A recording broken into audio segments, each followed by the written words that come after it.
Үш аю. Ертеде қалың тоғай ішіндегі үлкен бір үңгірде үш аю тұрыпты.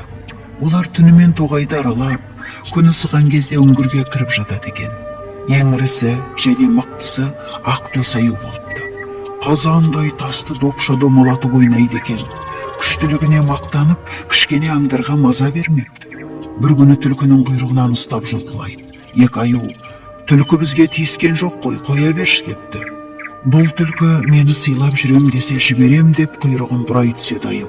Құйрығы ауырған түлкі қыңсылап: аю аға, босатшы мені, сыйлап жүрейін деп жалыныпты.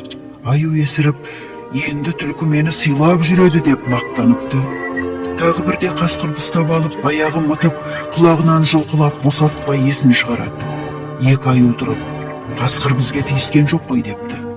Егер мені сыйлап жүремін десе, босатамын деп гүр-гүр етіпті Ақтөс аю. Жаны қиналған қасқыр қырылдап: аю аға, сыйлап жүрейін деп жалбарынады. Ақтөс аю екі серігіне: енді мені қасқырда сыйлап жүретін болды деп қоқиланыпты. Екі аю: сені бұдан былай түлкі мен қасқыр жек көреді және ешқашан сыйламайды, өйткені сен оларға күш көрсетіп жәбірледің депті. Жоқ, сыйлайды деп екіленіпті Ақтөс аю. Ақыры екі серігінен бөлініп кетіпті. Тоғайды аралап ұзақ жүреді. Бір уақытта әлгі өзі жәбірлеген қасқыр бір топ ұяластарымен Ақтөс аюдың алдынан шығады.